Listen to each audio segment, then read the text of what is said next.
What's going on, y'all? So listen. What's going on, you guys? So we are back again for another episode review of Games People Play Season 2, Episode 7, There's No Place Like Home. All right, so in this episode, basically Marcus was on his way to go back home, to get his jersey retired at his old high school. But the episode started off, and I was really, really scared for MJ because of the way that it happened last week, okay? At the end of last week's episode, baby, we saw MJ getting snatched up and thrown in a freaking room, okay? This week, they picked it up with that.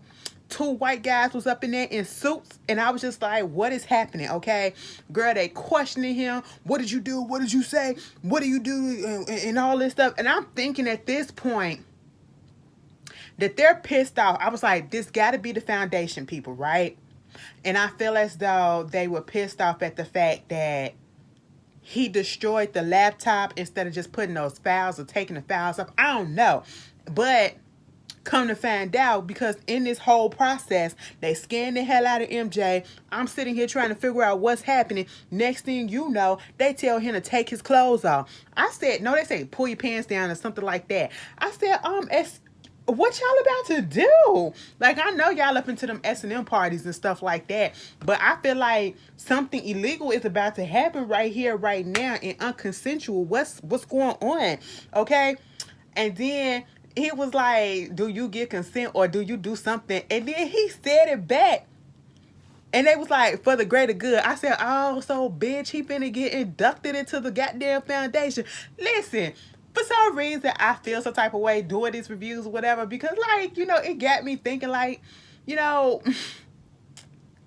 a lot of y'all believe in some conspiracy stuff, okay? And then one of the biggest conspiracy things that a lot of people believe in, okay, at the time, it had black folks, especially in a goddamn chokehold, the Illuminati, bitch, okay?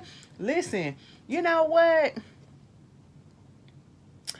Anyway, I'm not going to go there because that was a dark time in our history, okay? Because y'all could have sworn everybody and their mama was a part of the Illuminati if they were successful, whatever.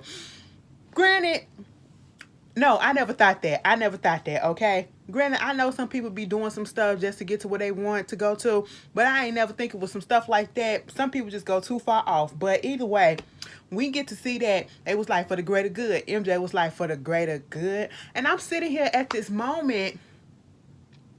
Is he really trying to get inside information, or is he really truly joining? Okay, is he doing this for Nia to get information about Eric and just to get deep inside so she can, maneuver her way around so she can ease her mind and expose stuff? Or is he really just doing it to do it himself? Because at this moment, I really can't tell, even after this episode, because he was being very, very secretive. At one point, I thought that him and Nia was on the same page and she knew what he was doing. But I'm sitting here like, no, she don't.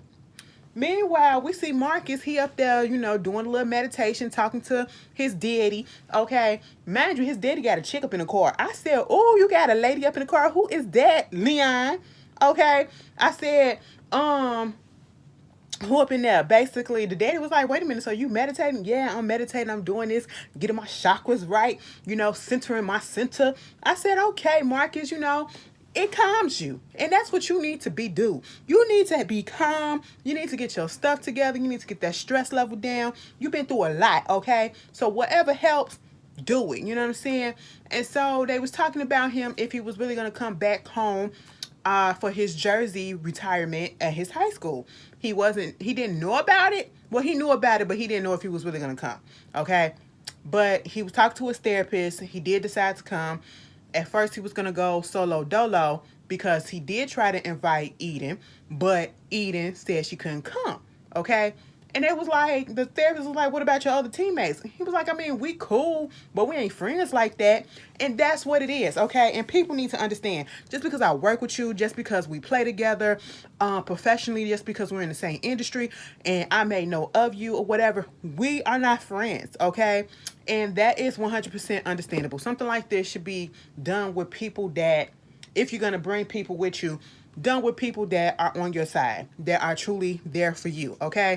And so basically he needed somebody to go, you got Layla and Nia talking about, stuff that's going on, and in the midst of that, Layla, she gets a text message because she was deciding whether or not she was gonna go. She thought she wasn't gonna go, okay?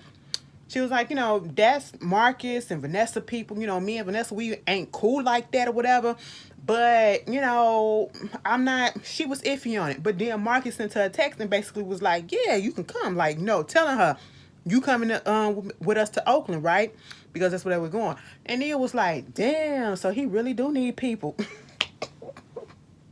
I said, you ain't have to do that. You ain't have to do that like he ain't had nobody, all right? But, like, damn, so you gonna get to the bottom of the barrel and, bring your side bitch or your old side bitch, okay? Baby, the way that, I just don't understand. Like, I feel some type of way. How is Nia still friends? No, how is Nia friends with Layla when Layla fucked around on your best friend's husband, with your best friend's husband? Like, you ain't got her back or whatever. I don't care if she forgave, because truth be told, I'm pretty sure Vanessa didn't forget that bitch, okay? And I do like Layla, okay? I feel like Layla is really naive, and she do need a Nia in her life, okay? She need a big sister in her life that's gonna try to put her on the right course. But at the same time, I'm like, girl, it wouldn't have been me. Nah, girl, I'm gonna leave that over there because I can't trust what you might do, okay? Not about me and mine. I know. So they get ready to go. They meeting up at Marcus' house. There's a big tour bus. At least we thought it was actually an RV, okay? Baby, Kareem pull up with a whole bunch of bags because Quenisha got all this hair stuff or whatever. Mind you, she done took up this water challenge, so she going to the bathroom every 15 minutes. She already on the RV, in the washroom. Then, you got everybody just there. And all of a sudden, MJ pops up. MJ pops up so sketchy like and so nervous like. And Nia catches on and, she was about to say something. And this is at the moment where I thought that they was on the same page about some stuff that happened, because he was kind of nodding, hinting at some things happened, with the situation that they was going through. And I was like, oh, okay, so she know about the foundation and know that he was getting inducted and stuff like that. But obviously she didn't, okay? They get on the bus, they having a good time for the most part. They trying to loosen Nia up because Nia is up there trying to write this article on the foundation for the website that she's working for, the gospel stuff. Mind you, her boss had told her no already. MJ was like, are you really going to do that? She told you no. Okay, and she told me no, that mean that I ain't going to do it. I said, no, girl, don't do it. Don't do it, girl. Don't do it, okay? This episode was actually pretty funny to me. So they get up in there. Everybody's just having a good time, though. They turn the music on. They get Nia to get up and start dancing or whatever. Everybody, first of all, Nia, Miss Lady that play Nia. I was like, damn, okay. But bitch, I'm pissed off because next week you gonna still be with goddamn Terrence. So you move on from, you go back to an ex that probably hurt you. Girl, why would you do that? I hate when y'all do that. I hate when y'all do that. Mind you, this is fictional characters, but I hate when I see that. Okay? That's been pissing me off. Listen, Insecure. Issa going back to Lawrence. Issa going back to Nathan. And look at where both of them headed at. Nowhere. Okay? Like, let that nigga go, Nia. Get her somebody else. Or maybe, better yet, truth be told, Nia needs to be by herself, okay? You just lost somebody. Be by yourself for a minute. Meanwhile, they on the bus and they're smoking, okay?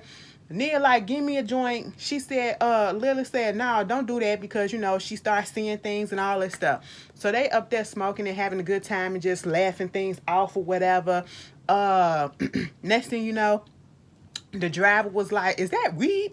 And they was like, nah, bruh, you can't get none or whatever, So all of a sudden they come to this checkpoint where they checking for like intoxication and stuff like that. Baby, they had to hurry up and take the weed and put it out, put it somewhere so that they can't smell it. Then we worried about that. They trying to figure out who gonna take the fall for it if it happens or whatever. They was like, Nia, you could do it. She was like, no, bitch, because my green card, I'm here on a work visa. They said, damn, bitch, first of all, I didn't even know that you was here on the work visa. What? Bitch, I said, where's she from? Let's see, from season 1 to this season, I said, what is mama? Cause mama, is mama, what is she? What is she? Like, she African or is she like island? And when I say island, I mean like Barbados. Big up Barbados. Okay, Jamaica, Trinidadian, okay, you know, US Virgin, like beach. Which ones? You know, I'm pretty sure I'm missing some other ones. You know, Haiti, shout out to my Haitians, okay? Like, which one is she? You know what I'm saying? I said, girl, you here on a work visa and you up here getting yourself in all this goddamn trouble. Girl, you taking stuff a little bit too serious for me. You taking risks, okay? She said, no, ma'am, I ain't finna do that, okay? Girl, come to find out, Kareem got freaking oxy pills on him. I said, Lord, they was like, do you got a prescription? Do it look like I got a prescription? So the bus driver, he was like, listen, just give them to me, okay? So, of course, he gets off the bus at the checkpoint, and they talking to him. Marcus come down. They was like, oh, who you? He was like, I'm Marcus King. I play for the Vipers. Oh, you basketball. I'm much more of a hockey type of person, but hey, okay, cool. And then all of a sudden, the other officer was like, you smoke weed? The bus driver was like, no. And then they started smelling Kareem. They was like, everybody come on off the bus, okay? I said, y'all can get rid of the smell inside the bus, but it's on your clothes. It's on your clothes, and you're breathing it out, baby. Okay? Girl, they had them hands on the goddamn bus. They going down the line looking at people IDs. Next thing you know, they get to MJ, right? MJ give him the wallet. He opens up the wallet, and then there is the card. I said, first of all, MJ, why would you just keep it in your wallet like that? Okay? But there go the card. If it wasn't for MJ, them motherfuckers would have probably got arrested because they can't have it. The weed is legal, but they can't have it in a rolling vehicle, you know? And so at this point, they dude saw that card and knew that it was from the foundation. And remember, that's what Nia and them was told. Nia was told the foundations in all these different organizations, the police, the military, all of this stuff, right? And so they was let go. He said, y'all drive safely. I said, ooh, look at MJ. That shit came in handy. All right. You know, that's not good, but it still was good at the moment. Okay. Neil was like, what was that about? I said, Nia, let it go at this point. We'll talk about it later. Okay. Meanwhile, they finally get to the house that Marcus then rented out for them. Okay. Of course, Kanisha had to go to the bathroom. Girl, Leon show up. Daddy show up with his new baby.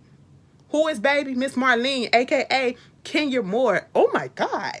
Oh, my God. I always wanted a son. I said, Kenya, what is this? Speaking of, y'all been looking at the Real Housewives of, the Real Housewives Ultimate Girl Trip. When Kenya cussed Ramona out. Now, see, Kenya, we ain't supposed to be putting our hands on nobody, okay? We ain't supposed to be putting our hands on nobody. You of all bitches should know that shit. But when you're right, and I'ma stand with you. That cussing out that you gave Ramona, it was needed. It was needed, and I was here for it. I just wasn't here for you putting your hands on a lady. I mean, you ain't really put your hands on her. You threw a drink at her, okay? Or you threw her drink at her. But you didn't need to do that. But that cussing out, I was here for it, okay? Because she got the wrong one. She got the wrong people, all right? But anyway, Kenya up here playing Marlene. Marlene is this whitewashed black lady, okay? Girl, they telling them about the whole bus trip, telling them about the fact that the cops pulled them over. And she was like, oh my God, why would they do that? You know, I don't know anything about that because I grew up in Palo Alto. We don't have that. Baby, they was trying to figure out what it is that they wanted to eat. She was like, don't worry about that. I cook. Girl, it was a Jell-O salad. I said, what the fuck is that? What the hell is that? I don't eat fruit with, I don't eat Jell-O or nothing that jiggles like that with stuff in the inside. That looked nasty as shit. And when she was cutting it, trying to put it on the plate, I said, hell no, okay? Baby, Quenisha said, listen, I'm allergic to gelatin. I'm going to have to get the hell up. And I got chicken upstairs. They was like, bring drumstick down. Send me some wings. Send me some wings. I said, go up there. First of all, Quenisha, I wouldn't have said I had shit up there. I just would have left, okay? And at this point, Marlene was like, okay, well, you know, I can cook breakfast for y'all in the morning, okay? You can come by the house and I can cook breakfast for y'all. And then here come Marcus like, so she living with you, cooking breakfast and all this stuff? I said, oh, Lord. He was like, I can move anybody that I want to in my house. I don't feel like I have to tell you. Daddy was absolutely correct because the mama is no longer here. The mama passed away some years ago. And at this point, I get that, you know, you feel hurt that your daddy then moved on. And I'm with the daddy at the same time. Like, I would still be hurt that my mom or my mom is not here, but I would want my father, girl, I'm speaking from an experience that I don't know nothing about. I don't know nothing about that, and I don't know nothing about daddies. But anyway, you should want your daddy to your people to have some love in their life. What you want them to be, a hermit all their life and just be dried up and living by themselves and don't have no love in there? They supposed to just stop loving, giving, receiving love just because a spouse died or whatever? No. Okay, so he get up throwing a big ass tantrum. I said, boy, first of all, you too tall, you too big to be doing that. Shouty. Meanwhile, they go outside later on that day, cause Daddy and Marlene left. They out there playing, have I ever, okay? One of the questions was, have I ever cheated? Of course, Marcus said he did. I forget what the first question was. They was asking Quenisha, girl, so you ain't gonna drink nothing? She was like, I ain't got nothing to drink, okay? Because I ain't never did nothing like that. Baby, they asked the question about did they ever swap stuff or whatever, do the swinger thing and swapping partners. In the court, Kareem and Quenisha had to drink. And they was like, what? I heard Tariq, and Zara, the two that did the whole thing. I heard they be doing that. And they had looked guilty like they did something with them or whatever. And they was like, bitch, what? Bitch, what? But then Marcus kept on putting 20 on 10, like, damn, is Zara fine, Zara fine. And Kareem was getting all up in his feelings. I said, bitch, you know what?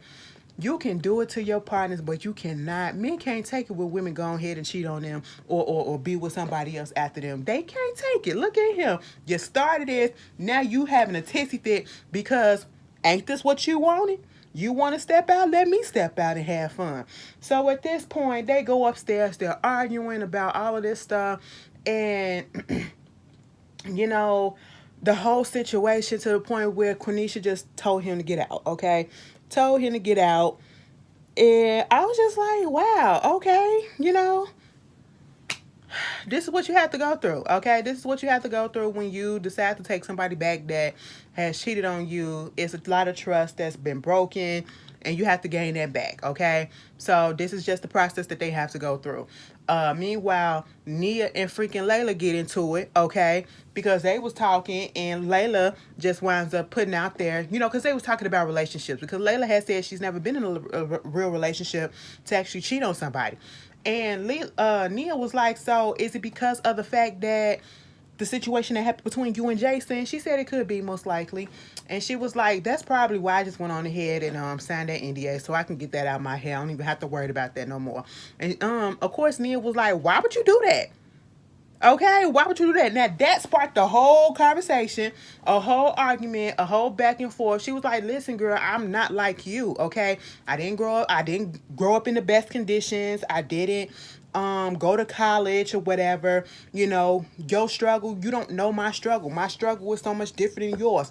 And the way that Layla kind of presented it was, you didn't have to struggle and go through what I had to go through, okay? You probably coasted through life, all right? And I didn't, And Nia was like, now I understand that you gone through your stuff, but don't try to belittle me and make it seem like I didn't struggle, okay? Just to get to where I got to, you know what I'm saying? I had to do this, I had to do that, and all this stuff or whatever. And, she was putting up her accomplishments and stuff like that because all of a sudden, Nia said, I didn't have to be no Instagram, get followers from Instagram or promote this stuff on IG just to get to where I am and get this free apartment. I said, now, Nia, you could have left that out.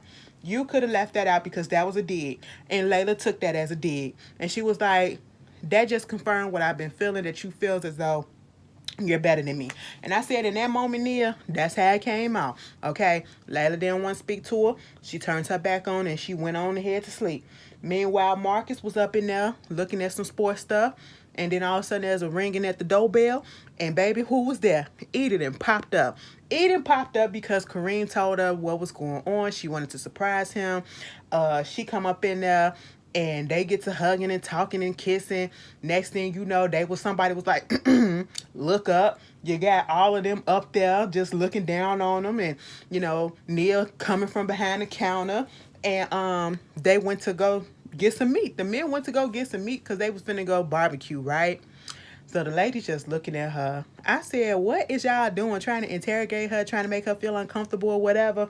You know, talking stuff about her and all this stuff. Quenisha said, yeah, they cool or whatever. And truth be told, this whole friend group is crazy because I don't understand how they cool. As all the stuff that they did, I just don't understand it, okay? Nia looked at them like, girl, shut the hell up. All right? But, you know, they was just playing around with her, trying to see if she'd fit in. Meanwhile, while they was doing the barbecue, Quenisha and Kareem have a little talk. And they make up. They make up, okay? He said, you the only bill I want to be with, all right? You the only man I want to be with, too. Like, can we stop this? All right, boo-boo. You know, that's how it was. Meanwhile, while Marcus on the grill, here come Leon and Marlene, okay? He had invited him over. And at this point, he was just going to do second chances, okay? And everything was all to the good. And then he gave him a picture of his mother. And then Marlene said, oh, yeah, I went ahead and retouched or whatever. And I said, okay. Now, I didn't see nothing wrong with that. But Marcus saw everything wrong with that. My mama didn't need no retouching. I said, now, boy, sit your ass down. Like, you just want to be mad, okay? Girl, he just all up in his feelings. He was like, you know, I feel like I'm the only one that remembers mama died. I'm the only one that cared that she's gone or whatever. He was like, I think about her every day. But that don't mean that I'm supposed to just wallow in my grief and not be with nobody. I moved on. And I'm supposed to. Okay, and he needs to hear that. Meanwhile, you know, he go up in a room and just soak. And I said, so you just gonna leave the meat on the food on the thing and just let it burn because you and your feelings? No, that's inconsiderate of your guests. Oh my God. You know? So he go up in there, eating up in there, talking to him, and, you know, talking about how it is to grieve somebody, and you just don't know these days. Sometimes it's not a real process, okay? Like, am I smiling too much, or am I not feeling sad enough? Am I, you know, all of that. You know, just telling him, like, you need to calm the fuck down in so many words, okay? Give your daddy a chance. Try to understand where he's coming from in the position where he's at. I get the fact that that's your mom and she was there with you all this time, but yeah, you may feel this way about her. That doesn't mean that your father don't feel the way about her the same way, you know? Like he said, I was married to her longer than she was your mother. So, of course, he's hurting, but of course, he has to move on. You know what I'm saying? You don't want that hurt to kill you, you know? Die with a broken heart. So he comes in there, they talk, they apologize and make up, and he even apologizes to what's her name, Marlene, and they was all to the good. Then we get to the whole situation of the Jersey retirement. Kareem introduces him. He gives a speech and everything. It was heartfelt. Everybody enjoyed it. And they was on their way back. And as they was on their way back, Nia had published that article about the foundation. Okay? And then she asked MJ, what happened when the guy got to your ID? Like, why did he all of a sudden stop? It was weird. And he was like, you know what? It probably was just the media stuff. He noticed that, he realized who Marcus King was, and, you know, he didn't want to be all up on social media or whatever, you know, making it a big thing and all that stuff. So he just said no, you know, and just let us go. And he was like, oh, okay. And I said, Nia not buying it. That's why she went on ahead and punched publish on that article. I said, girl, Nia about to get herself into some trouble, okay? But that was Games People Play. It was a lighthearted episode. Kind of cute. You guys tell me how y'all felt about it, and I'll see y'all later. Peace.